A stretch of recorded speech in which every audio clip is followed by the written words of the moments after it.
Salut à tous, bienvenue sur Tech Easy Hardware. Aujourd'hui, gros sujet, on va parler des cartes mères. Si ce n'est pas déjà fait, pensez à vous abonner.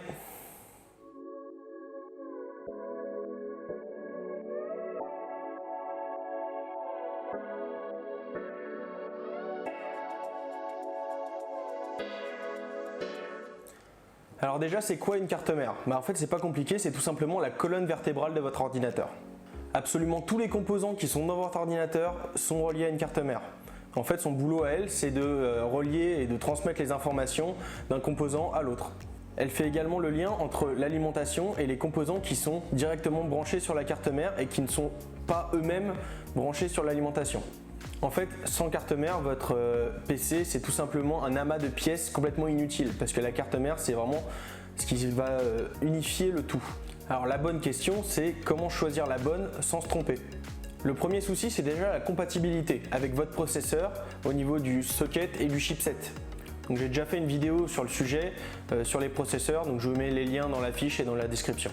Le deuxième point, c'est le format, parce qu'il y en a de plusieurs tailles, donc ça va du mini ITX pour les plus petites au eATX pour les plus grandes. Du coup, il faut choisir son boîtier en fonction de sa carte mère. Il ne faut pas que le boîtier soit plus petit et qu'en fait on puisse tout simplement pas rentrer la carte mère dedans, sinon vous êtes bon pour acheter un boîtier ou une carte mère. Donc ce genre de détail est toujours marqué sur votre boîtier, à savoir le format de la carte mère. Il faut également faire attention à la compatibilité avec la RAM, parce que toutes les cartes mères n'acceptent pas du 4000 MHz. Donc certaines oui, d'autres non, donc il faut vraiment faire attention et regarder jusqu'où la carte mère peut aller en fréquence de mémoire vive. Donc aujourd'hui, en 2019, il n'y a plus que de la DDR4. Donc la DDR3, 2 et 1, c'est passé, c'est fini. Et enfin, il faut vérifier le chipset qui évolue en fait à chaque nouvelle génération de carte mère. Donc il faut vérifier qu'il soit en adéquation avec le processeur que vous allez mettre dessus. Je ferai bientôt une vidéo sur les chipsets parce que c'est un sujet assez charnu. Mais en attendant, vérifiez sur votre fiche du processeur quels chipsets sont compatibles avec votre processeur. Chaque carte mère ne se ressemble pas parce qu'il y a une quantité de constructeurs qui en proposent et elles sont toutes différentes en allant du format jusqu'aux options qu'il y a dessus, etc. Moi, je vous conseille de rester sur des constructeurs connus qui sont fiables. Donc, je pense à Asus, MSI ou Gigabyte. Tous les constructeurs chinois qu'on ne connaît pas trop, moi, je vous déconseille d'aller vers eux parce que justement, on ne sait pas comment ils font leurs composants et si c'est vraiment fiable ou pas. Il existe 4 gammes de cartes mères. Donc, le bas de gamme, c'est souvent au format micro ATX. Elles sont assez dépouillées.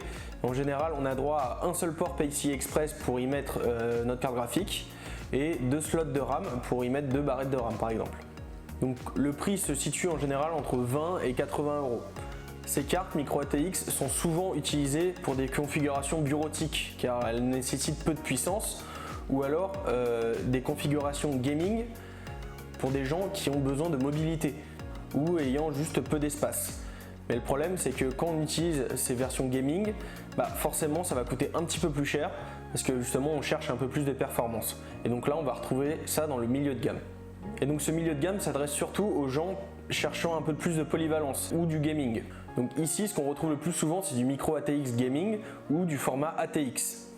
Donc souvent, on a le droit à 3 ports PCI Express pour y mettre nos cartes graphiques. Donc avec cette technologie, on peut faire un SLI.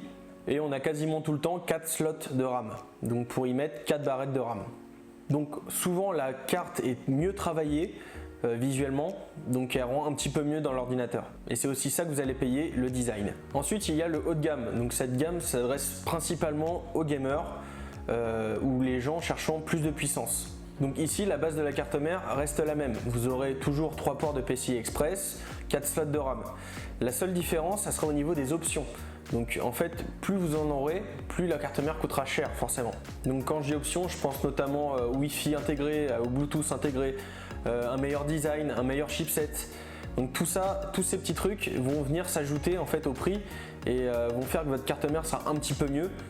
Mais après, ça reste du gadget dans le sens où vous n'en aurez pas forcément le besoin.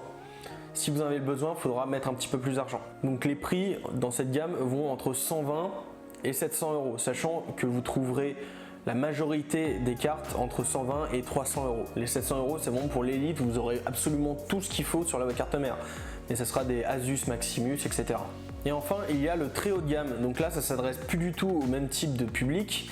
Donc là, c'est un peu la cour des grands. Donc c'est des cartes mères dédiées aux processeurs forte puissance. Donc par exemple, je pense au Intel Core i9 ou AMD Threadripper. Donc ça s'adresse surtout à des monteurs, des modélisateurs 3D, pour le coup un peu moins au gaming. Donc forcément, la carte mère évolue en conséquence. Donc là, vous allez retrouver de la RAM en quad channel, c'est-à-dire que vous allez avoir deux canaux de 4 barrettes de RAM. Donc ça fait en tout 8 barrettes de RAM installées. Donc en tout, je crois que vous pouvez en avoir pour 128 Go maximum de RAM installée. Donc c'est large. Alors déjà que les processeurs coûtent un bras, imaginez le prix des cartes mères. Donc là, on commence autour des 340 € et on finit autour des 700 €. Et la différence entre le bas de gamme et le haut de gamme, ça sera une nouvelle fois les options que vous embarquerez sur votre carte mère. Donc pour résumer, vérifiez toutes les compatibilités sur votre carte mère. Donc le chipset, le socket, le boîtier et la RAM.